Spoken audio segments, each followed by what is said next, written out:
साथियों, आज आपके बीच हम एक बुद्ध की शिष्या पट्टाचारा की जीवन में जो घटित घटना है वह कैसे एक दिव्य संत बनी, उस घटना पर उनकी जो जीवन कथा है उस कथा पर आज हम आपको विस्तार पूर्वक सुनाने जा रहे हैं। उनकी जीवनचर्या। एक 20 साल की नवयुवती पट्टाचारा जो अपने गृहस्थ परिवार में सुखपूर्वक जी रही थी और जीते हुए क्रम में आज नहीं है कि बहक जाती है लड़कियां, सब दिन से बहकती हुई आई है। पट्टाचारा अपने घर में नौकर के साथ प्यार में पड़ जाती है। ये बात बुद्ध के पास गया। बुद्ध बोले, यह कोई प्रेम नहीं है जो एक दूसरे के प्रेम में पड़ जाए। प्रेम तो केवल ईश्वर से ही किया जा सकता है। लेकिन पट्टाचारा को ये बात समझ में नहीं आई और वो समय निकाल करके वो अपने नौकर के साथ भाग गई। उस समय लाहौर पाकिस्तान में जो अभी है वहाँ चली गई, अपने समाज से बहुत दूर। श्रावस्ती उनके पिता का गांव था। पहले वो श्रावस्ती में रहती थी और श्रावस्ती में बहुत ज़्यादा उनके पिता का प्रतिष्ठा था, जो काफ़ी हानि हुई और वो बहुत उदास रहने लग गए। वो अपनी पुत्री से बहुत नाराज़ हो गए।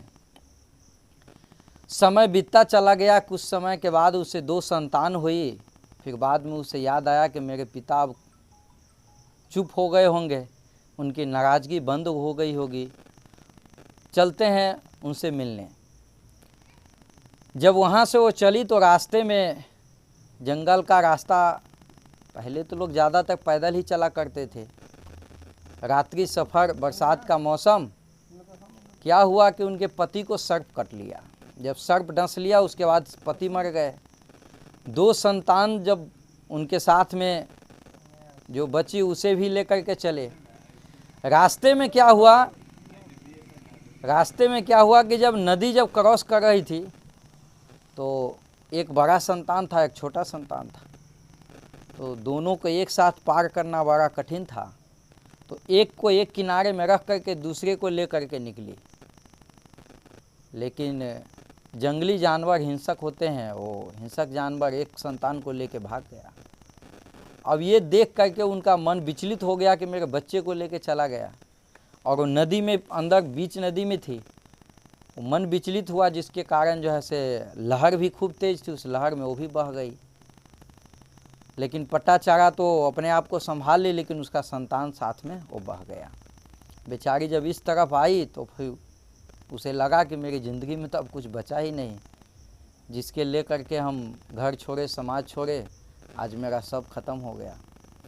चलो अब तो कोई दूसरा सहारा ही नहीं है, पिता के पास ही चलते हैं। जब वो पिता के पास आई तब गांव में जब वो घुसी तो पता चला कि उसका घर जो है से गिर गया था किसी भूकंप में, और उसमें उनका पिता, भाई सब दब के, माँ बाप सब दब के ख़त्म हो गए। अब तो और पागल सी हो गई कि मेरे पास तो अब कुछ भी नहीं बचा।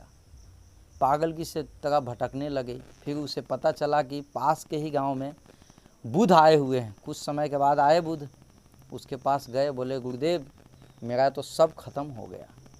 बोले कि यार तुम्हारे पास था क्या जो ख़त्म हो गया? वो तो होना ही था। जिसको तुम अपना कह रही है वो मैं तुम्हें पहले ही कहा था कि तुम इसके पीछे मत पड़ो, ईश्वर के प्रेम में पड़ो, वही तुम्हें जैसे शांति दे सकता है। बाकी अगर किसी संसारिक दृष्टिकोण से अगर तुम किसी के प्रेम में पड़ती हो तो फिर वही हाल होने वाला है जो होना था। तो गुरुदेव बचा लो हमें। कोई बात नहीं है, चलो ऐसे ही संसार है, ख़त्म हो गया कि तुम्हारा था ही नहीं तो ख़त्म क्या होगा? तो आज नहीं तो कल ख़त्म होना ही था। पट्टाचारा फिर पहले की भांति अपना साधना ध्यान में लग गई और साधना करने लग गई।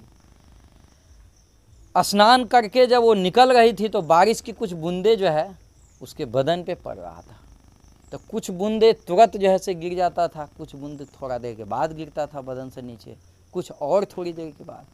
अब ये चीज़ देख करके जो है से उसके दिमाग में आया कि यही ज़िंदगी है, कोई पहले ख़त्म हो जाता है, कोई जवानी में ख़त्म होता है, कोई बुढ़ापा में ख़त्म होता है, लेकिन ख़त्म होना तय है। तो यही जीवन है, इस जीवन में मरना तो सबको तय है, लेकिन जो शांति प्रेम से जो ज़िंदगी जी लेगा वही जीवन है। बाकी किसी के मुंह में प्रेम में पड़ के बेहूदगी करेगा, उसे बस वही हाथ लगेगा, पट्टा चढ़ा की तरफ पागलपन। साथियों, इस कहानी सुनाने का मेरा उद्देश्य नहीं है कि किसी को दुख पहुंचाना, उद्देश्य ये है कि अपने समाज में परिवार में रह कर के शांतिपूर्वक ज़िंदगी जीना ही जीवन का मुख्य उद्देश्य है। बाकी बेहूदगी के काम नहीं करना चाहिए और शांति प्रेम से जीवन जिए। धन्यवाद।